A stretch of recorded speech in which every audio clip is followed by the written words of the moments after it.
ನಮಸ್ಕಾರ ವಿದ್ಯಾರ್ಥಿಗಳೇ, ಈ ದಿನ ನಾನು ಹಳೆಗನ್ನಡ ವಿಭಕ್ತಿ ಪ್ರತ್ಯಯಗಳ ಬಗ್ಗೆ ವಿಡಿಯೋ ಮಾಡ್ತಾ ಇದ್ದೀನಿ. ಇದು ಪರೀಕ್ಷಾ ದೃಷ್ಟಿಯಿಂದ ಮಾತ್ರ. ಈಗಾಗಲೇ ನಾನು ವಿಡಿಯೋ ಮಾಡಿದ್ದೀನಿ ಇದ್ರ ಬಗ್ಗೆ. ಇದು ಪರೀಕ್ಷಾ ದೃಷ್ಟಿಯಿಂದ ಮಾಡ್ತಕ್ಕಂಥ ವಿಡಿಯೋ. ಇಲ್ಲಿ ವಿಭಕ್ತಿಗಳನ್ನು ಬರೆದಿದ್ದೀನಿ, ಅದರ ಕಾರಕಾರ್ಥಗಳು ಮತ್ತು ಪ್ರತ್ಯಯ, ಹೊಸಗನ್ನಡ, ಹಳೆಗನ್ನಡ. ಅದಕ್ಕೆ ಉದಾಹರಣೆ ಆಮೇಲೆ ತೋರಿಸ್ತಾ ಹೋಗ್ತೀನಿ ನಿಮಗೆ. ಇಲ್ಲಿ ಪ್ರಥಮ ವಿಭಕ್ತಿಯ ಕಾರಕಾರ್ಥ ಕರ್ತೃಕಾರಕ, ಅದರ ಪ್ರತ್ಯಯ ಹೊಸಗನ್ನಡದಲ್ಲಿ ಉ, ಹಳೆಗನ್ನಡದಲ್ಲಿ ಮ ಅಷ್ಟೇ ಬರುತ್ತೆ.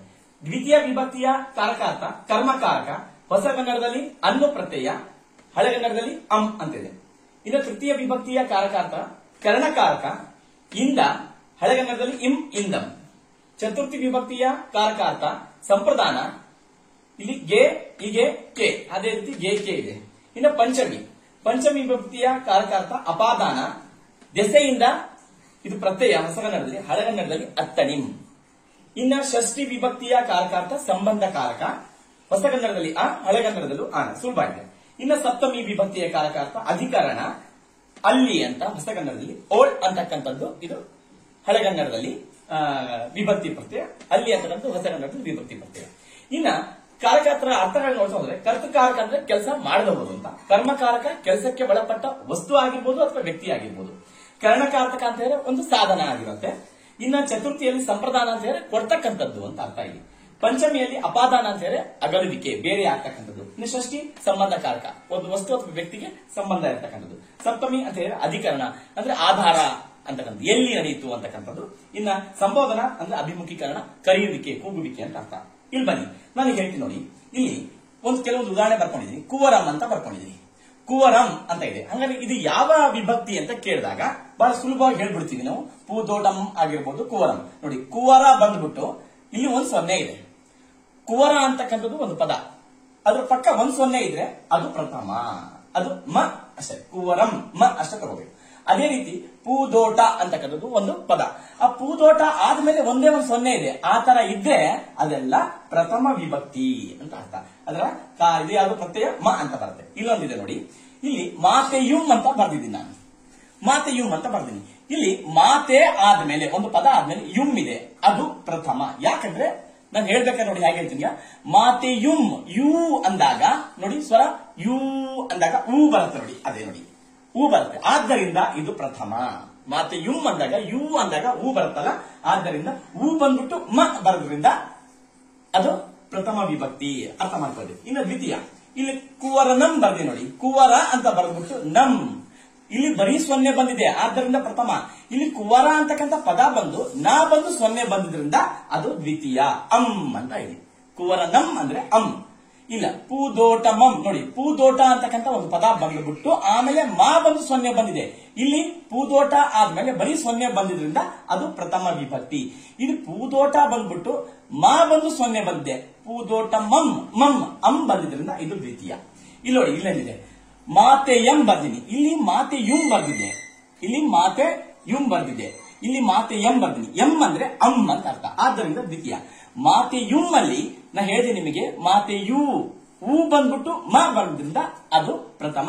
ಇಲ್ಲಿ ಯು ಬರಲ್ಲ, ಮಾತೆ ಅಂ ಬಂದಿದೆ, ಆದ್ದರಿಂದ ದ್ವಿತೀಯ. ಇಲ್ಲಿ ಅರ್ಥ ಮಾಡ್ಕೊಳ್ಳಿ, ಯು ಬರೋದ್ರಿಂದ ಪ್ರಥಮ, ಇಲ್ಲಿ ಯು ಬರೋದೇ ಇಲ್ಲ, ಮಾತೆ ಅಂ ಅಂತ ಬಂದಿದೆ, ಆದ್ದರಿಂದ ದ್ವಿತೀಯ.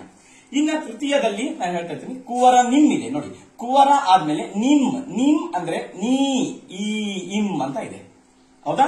ಇಲ್ಲಿ ಇಂ ಇದೆ ನೋಡಿ, ಇಲ್ಲಿ ಇಂ ಇರೋದ್ರಿಂದ ನೀ ಅಂದಾಗ ಸ್ವರ ಈ ಬರುತ್ತೆ, ಆದ್ದರಿಂದ ಇಂ.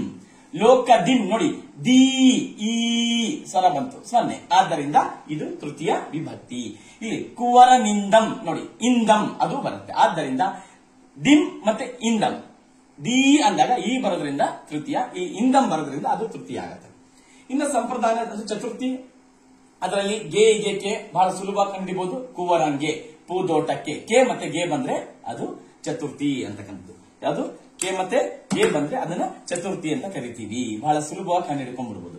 ಇನ್ನು ಪಂಚಮಿ ದೆಸೆಯಿಂದ ಅಂತ ಬರುತ್ತೆ ಹೊಸಗನ್ನಡದಲ್ಲಿ. ಹಳೆಗನ್ನಡದಲ್ಲಿ ಕುವರ ನತ್ತಣಿಂ ನೋಡಿ, ಅತ್ತಣಿಂ ಇದು ಪ್ರತ್ಯಯ, ಹಳೆಗನ್ನಡ ಪ್ರತ್ಯಯ. ಲೋಕದತ್ತಣಿಂ, ಅತ್ತಣಿಂ ಅಂದ್ರೆ ಇಲ್ಲಿ ಪಂಚಮಿ ಅಂತ. ಇನ್ನು ಷಷ್ಠಿಯಲ್ಲಿ ಆ ಬರುತ್ತೆ, ಕುವರನ ಲೋಕದ, ಬಹಳ ಸುಲಭ ಕಂಡುಹಿಡ್ಕೊಂಡ್ಬಿಡ್ಬೋದು. ಸಪ್ತಮಿ ಅಲ್ಲಿ ಓಳ್ ಬರುತ್ತೆ. ಓಳ್ ಬಂತಂದ್ರೆ ಬಹಳ ಸುಲಭ ಕಂಡುಹಿಡ್ಕೊಂತೀವಿ, ಸಪ್ತಮಿ ಅಂತ. ಓಳ್ ನೋಡಿ, ಲೋಕದೊಳ್, ಕುವರನೊಳ್, ಓಳ್ ಬಂತು. ಇನ್ನು ಸಂಬೋಧನದಲ್ಲಿ ಕೂಗ್ತೀವಿ, ಆ ಎ ಇರ, ಕುವರನೇ ನೋಡಿ, ನೇ ಅಂದಾಗ ಸ್ವರ ಎಳಿತೀವಲ್ಲ ಅದೇ. ರಾಮನೇ ನೇ ರಾಮ ನೋಡಿ ಆ ಅಂತಿದೆ, ಅದು ಹೌದು. ಅದೇ ರೀತಿ ಗಿಳಿಗಳಿರ ನೋಡಿ, ಇರಾ ಅಂತ ಇದೆ ಇಲ್ಲಿ, ಗಿಳಿಗಳಿರ. ಆ ಇರಾ ಅಂತಕ್ಕಂಥದ್ದು ಗಿಳಿಗಳಿರ ಒಳಗೆ ಇರಾ ಇದೆ, ಆದ್ದರಿಂದ ಅದು ಸಹ ಸಂಬೋಧನ. ಕನ್ಫ್ಯೂಸ್. ಇನ್ನು ಪ್ರಶ್ನೆಗಳನ್ನು ಹ್ಯಾಕ್ ಕೇಳ್ತಾರೆ ಎಕ್ಸಾಮ್ ನಲ್ಲಿ, ಇಲ್ಲಿ ಬರ್ಲಿ ನೋಡಿ ಪ್ರಶ್ನೆ ಹೇಗೆ. ಲಿಖಿತಮಂ ಪದದಲ್ಲಿ ಪ್ರತ್ಯಯ ಮತ್ತು ವಿಭಕ್ತಿಯನ್ನು ಅನುಕ್ರಮದಲ್ಲಿ ಬರೆಯಿರಿ ಅಂತ ಕೇಳ್ತಾರೆ. ಅನುಕ್ರಮದಲ್ಲಿ ಅಂತ ಹಾಗೆ ನೋಡ್ಬೋದು, ನಿಮ್ಗೆ ಗೊತ್ತಾಗ್ಬೇಕು.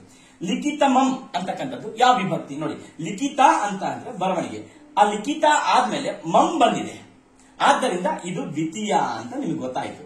ಹಾಗಾದ್ರೆ ದ್ವಿತೀಯ ಅಂತ ಗೊತ್ತಾದ್ಮೇಲೆ ಅವ್ರು ಕೇಳೋ ಪ್ರಶ್ನೆ ಏನು, ಪ್ರತ್ಯಯ ಮೊದಲು ಬರೀಬೇಕು, ಆಮೇಲೆ ವಿಭಕ್ತಿ ಬರೀಬೇಕು.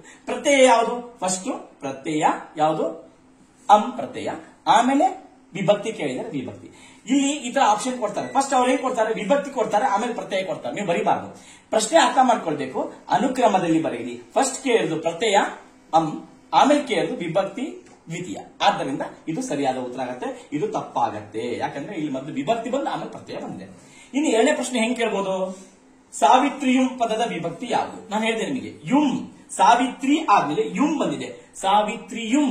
ಯುಂ ಅಂದಾಗ ಯು ಅಂದಾಗ ಊ ಬರುತ್ತೆ, ಮತ್ತೆ ಮಾನು ಬರುತ್ತೆ. ಆದ್ದರಿಂದ ಇದು ಪ್ರಥಮ ವಿಭಕ್ತಿಯಾಗತ್ತೆ, ಪ್ರಥಮ. ಅರ್ಥ ಮಾಡ್ಕೊಳ್ಬೇಕು.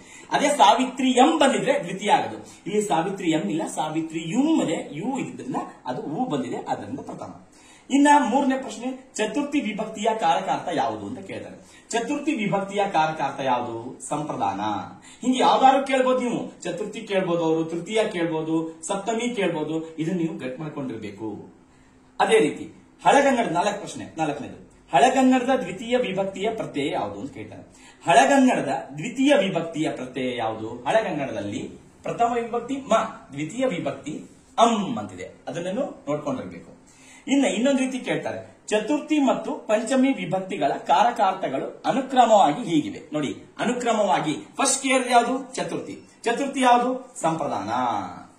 ಇಲ್ಲಿ ನಾನು ಅಪಾದಾನ ಬರ್ತೀನಿ, ಆಮೇಲೆ ಸಂಪ್ರದಾನ ಬರ್ತೀನಿ. ಅವ್ರು ಕೇಳಿದ್ರು ಚತುರ್ಥಿ ಮತ್ತು ಪಂಚಮಿ ಅನುಕ್ರಮವಾಗಿ. ನಾನು ಬರ್ದಿರೋದು ಪಂಚಮಿ ಬರೆದು ಆಮೇಲೆ ಚತುರ್ಥಿ ಬರ್ತೀನಿ. ಸರಿಯಾದ ಉತ್ತರ ಅಂತ ಇದೆ, ಚತುರ್ಥಿಗೆ ಸಂಪ್ರದಾನ ಫಸ್ಟ್ ಬರುತ್ತೆ, ಪಂಚಮಿ ಇಲ್ಲಿದೆ ನೋಡಿ. ಆದ್ದರಿಂದ ಅವರು ಉಲ್ಟಾ ಕೊಟ್ಟು, ಆದ್ದರಿಂದ ಫಸ್ಟ್ ಯಾವ್ದು ಕೇಳಿದಾರೆ ಅವರು, ಫಸ್ಟ್ ಚತುರ್ಥಿ ಕೇಳಿದ್ದಾರೆ, ಸಂಪ್ರದಾನ, ಆಮೇಲೆ ಪಂಚಮಿ ವಿಭಕ್ತಿಯ ಕಾರಕಾರ್ಥ ಕೇಳಿದರೆ ಅಪಾದಾನ. ಆದ್ದರಿಂದ ಉಲ್ಟಾ ಕೊಟ್ಟಿದ್ರು ಬರಿಬೇಡಿ.